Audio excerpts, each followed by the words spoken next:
일리아 토프리아 2020년에 패더급으로 UFC에 입성해 파죽지세 6연승을 거두고 2024년 2월에 열린 UFC 298에서 극강의 챔피언 알렉산더 볼카노프스키를 2라운드 KO로 꺾고 패더급 챔피언이 된 일리아 토프리아는 또 한 명의 레전드 맥스 할로웨이까지 잡아내고 라이트급으로 월장합니다. 2025년 6월 UFC 317에서 전 챔피언 찰스 올리베이라까지 꺾고 라이트급 타이틀까지 차지했죠. 3명의 레전드를 연달아 KO시킨 그의 하이프와 인기는 하늘을 뚫을 듯한 기세였고, 라이트급 랭커들이 아르만 사루키안을 제외하며 30대 중반을 넘긴 선수들이 많았기 때문에 대부분의 라이트급 랭커들이 그의 상대가 되지 못할 것이란 평가를 받았고, 토프리아는 웰터급까지 올라가 이슬람 마카체프를 잡겠다는 포부까지 세웠죠. 하지만 무서울 것이 없던 그의 기세는 기대보다 허무하게 꺼졌습니다.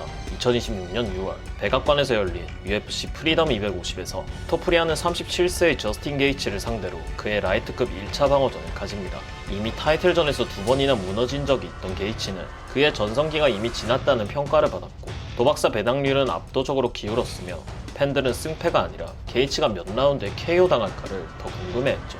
토프리아 역시 게이츠를 2분 안에 끝내버리겠다는 자신감 넘치는 자세를 보였지만 뚜껑을 열어보니 게이츠의 저항은 만만치 않았고, 토프리아는 게이츠의 타격에 얼굴이 박살나면서 결국 4라운드 종료 기권으로 타이틀 1차 방어전에서 무너집니다. 함자트 치마에프만큼 초반부터 압도적인 하이브를 받았던 선수는 정말 드뭅니다. 2020년에 UFC에 입성했던 치마에프는 65일 만에 3연승이라는 말도 안 되는 기록을 쓰면서 UFC 커리어를 시작했고, 그가 보여주는 퍼포먼스는 충격 그 자체였죠. 코로나에 걸린 뒤부터 그의 건강상의 문제 등으로 인해 2025년이 되어서야 첫 번째 타이틀전을 가질 수 있었고, 드리커스 디플래시를 5라운드 동안 그라운드에서 압도하면서 UFC에서 9연승을 올리고 미들급 챔피언에 등극했습니다. 하지만 그의 하이브는 이 정도로 만족할 수 없는 수준이었고, 치마에프가 미들급에서는 적수가 없으며 라이트 헤비급도 치마에프가 먹을 가능성이 높다는 말들이 많았죠. 그런데 치마에프도 1차 방어전에서 무너집니다. 2026년 5월 UFC 328에서 션 스트링랜드를 상대로 첫 방어전을 가진 치마에프. 디플래시에게 2차례나 패했던 스트링랜드였기 때문에 치마에프의 압도적인 승리가 예상됐고, 도박사 배당률 역시 그렇게 기울었지만 스트링랜드의 뛰어난 그라운드 디펜스에 과거부터 문제로 지적받았던 그의 체력 문제가 다시 대두되면서 2대1 스플릿 판정패를 당하는 이변을 당합니다. 치마에프는 토프리아처럼 완전히 박살난 건 아니었지만 미들급에는 도저히 적수가 없을 것이라던 평가는 틀렸다는 것이 증명됐고, 무적 같아 보였던 그의 아우라가 사라진 것은 분명합니다. 잭 델라 마달레나는 2022년 1월에 UFC에 입성해서 약 2년 동안 파죽지세의 7연승을 거두면서 웰터급의 강자 중 하나로 주목받기 시작했습니다. 길버트 번즈를 상대로 한 역전승 이후 약 1년이 넘는 기다림 끝에 2025년 5월 UFC 315에서 드디어 웰터급 타이틀전을 받게 됐죠. 상대는 리온 에드워즈를 압도하고 챔피언이 됐던 벨랄 무하마드였는데, 우스만을 상대로 2연승을 거둔 에드워즈를 압도한 벨랄의 레슬링에 도박사 배당률은 벨랄 쪽으로 많이 기울었지만, 마달레나는 벨랄의 테이크다운을 거의 모두 막아내면서 타격전에서 특유의 복싱으로 벨랄을 압도하고 판정승을 거두면서 웰터급 챔피언에 등극합니다. 이전까지 30대 중반이었던 전 챔피언들과 달리 그의 나이는 아직 창창한 30대가 되기 전이었고, 벨랄전에서 보여준 그의 복싱 실력을 보고 그가 파운드 퍼 파운드 최고의 타격 스페셜리스트다 라는 평가를 받았죠. 하지만 UFC 322 전 라이트급 챔피언 이슬람 마카체프를 상대로 한 1차 방어전에서 벨랄전과 달리 마카체프의 레슬링에 전혀 대응하지 못하는 모습을 보여주면서 만장일치 판정패를 당합니다. 상대가 마카체프였기 때문에 그래도 여전히 그의 타격 실력만큼은 진짜라는 평가들이 있었지만, 올해 5월 가진 복귀전에서 카를로스 프라치스를 상대로 아무것도 하지 못하고 순수 타격전에서 말 그대로 구타를 당하면서 타격 스페셜리스트라는 그의 아우라는 추락해버렸습니다. 코디 가브란트 2015년에 UFC에 입성한 가브란트는 5경기에서 4번의 KO 승리를 거두고 2016년 12월 UFC 207에서 벤턴급의 영원한 최강자 도미닉 크루즈를 상대로 벤턴급 타이틀전을 가졌습니다. 크루즈는 가브란트의 소속 팀 알파메일의 천적이었고, 아무리 강한 펀치력을 가진 선수들도 크루즈의 푸더크와 신들린 경기 운영이 무너졌기 때문에 가브란트 역시 그런 선수 중 하나가 될 것이라는 것이 대부분의 예상이었는데, 가브란트는 크루즈를 상대로 자신의 인생 경기를 펼쳤습니다. 춤을 추는 여유까지 부렸죠. 그렇게 약 10년 동안 패한 적이 없던 크루즈라는 왕조를 무너뜨리고 그는 벤턴급 챔피언에 등극합니다. 25살밖에 되지 않은 나이에 크루즈와 맞먹는 움직임과 누구든 보내버릴 수 있는 펀치력을 가진 그의 시대가 열리는가 싶었죠. 하지만 UFC 217 1차 방어전에서 만난 TJ 딜라쇼에게 2라운드 TKO 패배를 당하면서 챔피언에서 바로 내려옵니다. 2차전을 가지게 됐지만 다운이라도 한 차례 뺏었던 1차전보다 더 압도당하면서 이번엔 1라운드도 넘기지 못했죠. 벤터급의 새로운 왕이 될 줄 알았던 가브란트는 이 2연패 이후 4승 5패라는 반반 성적으로 평범한 선수가 돼버렸고 어느덧 그의 나이도 30대 중반을 넘겼습니다. 루크 락콜드, 스트라이크포스 미드급 챔피언 출신인 락콜드는 2013년 5월 UFC에 입성하여 데뷔전에서 비토 벨포트에게 KO 패배를 당했지만 이후 4연속 피니시 승리를 거두면서 2015년 12월 UFC 194에서 미들급 타이틀샷을 받습니다. 상대는 극강의 챔피언 앤더슨 실바를 무너뜨리고 3차 방어까지 성공했던 또 한 명의 극강 챔피언 크리스 와이드먼이었죠. 락콜드는 와이드먼을 4라운드 TKO로 잡아내면서 그에게 첫 패배를 안기고 UFC 미들급 챔피언에 등극합니다.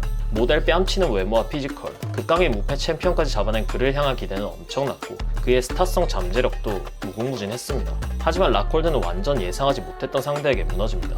그는 1차 방어전으로 UFC 199에서 와이드먼과 리매치를 할 예정이었으나 와이드먼의 부상으로 마이클 비스핑과 싸우게 됩니다. 비스핑은 락콜드가 이미 혼쭐을 한번 내준 적이 있는 상대였고 챔피언 레벨은 아닌 한계가 명확한 선수였기 때문에 락콜드의 패배를 예상하는 사람은 거의 없었고 락콜드 본인조차 거의 승리를 자신하는 수준을 넘어 자만했죠. 이런 자만 때문이었을까? 락콜드는 비스핑에게 충격의 1라운드 KO 패배를 당합니다. 1년 뒤 복귀전에서 승리하고 다시 잠정 타이틀전까지 올라갔지만 요에 패배를 당한 뒤 2연패를 추가하며 결국 더 이상 격투기 같은 거 못해먹겠다며 케이지에서 은퇴를 발표했습니다.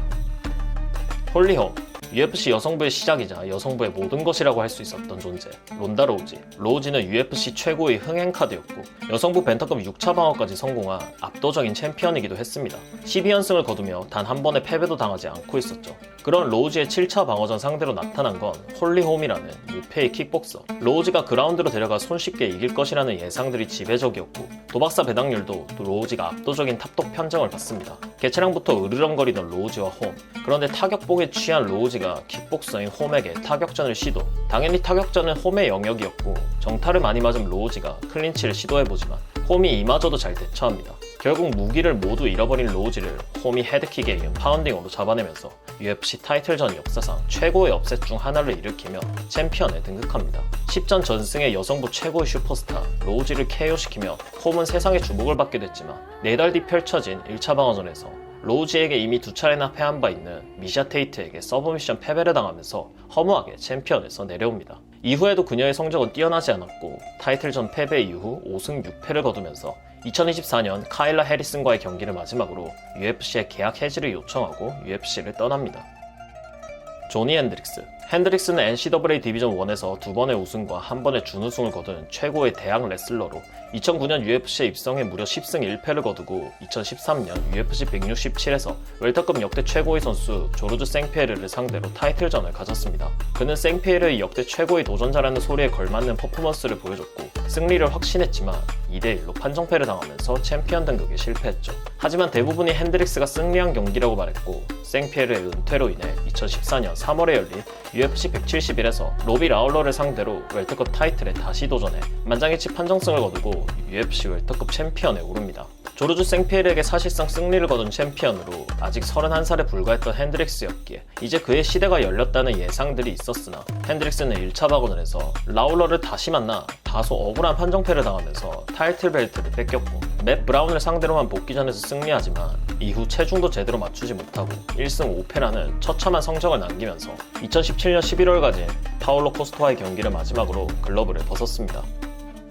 요토 마치다. 2007년 UFC에 입성한 마치다는 UFC에서 6연승, 총 14연승을 질주하며 2009년 5월에 열린 UFC 98에서 마찬가지로 무패의 챔피언 라샤드 에반스와 라이트 헤비급 타이틀전을 가졌습니다. 마치다가 도전자임에도 불구하고 탑독 판정을 받았고 예상보다 더 압도적으로 에반스를 2라운드 KO로 잡아내고 UFC 라이트 헤비급 챔피언에 등극합니다. 이 당시 마치다는 무패일 뿐만 아니라 용안이라는 소리를 들을 정도로 상대는 마치다의 얼굴을 때리는 것조차 어려운 일이었고 춘추 전국시대라는 소리를 듣던 라이트 헤비급은 마치다에 의해 모두 정리될 것이라는 예상이 지배적이었습니다. 마치다는 1차 방어전에서 프라이드의 슈퍼스타 마우리시오 쇼군을 만납니다. 쇼군은 프라이드에서는 압도적인 토너먼트 챔피언이었지만 UFC에 와서는 2승 1패를 거두며 다소 고전하고 있던 중이었고 사람들은 타격 허용이 많은 쇼군의 스타일상 마치다의 카운터에 허무하게 무너질 것이라고 예상했죠. 도박사 배당률도 마치다 쪽으로 엄청나게 기울었는데 막상 뚜껑을 열어보니 쇼군의 무에타이식 킥게임에 마치다의 거리 싸움은 완전히 무너졌습니다.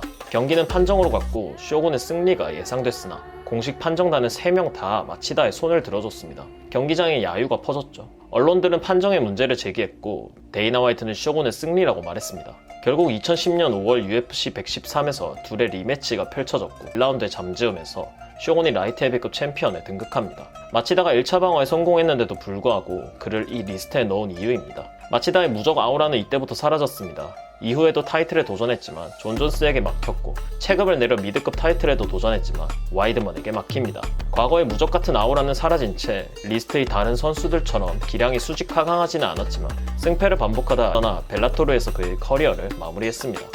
여러분이 생각하는 기대에 비해 실망스러웠던 챔피언은 누가 있나요? 이번 영상은 여기까지입니다. 오늘도 시청해주셔서 감사합니다.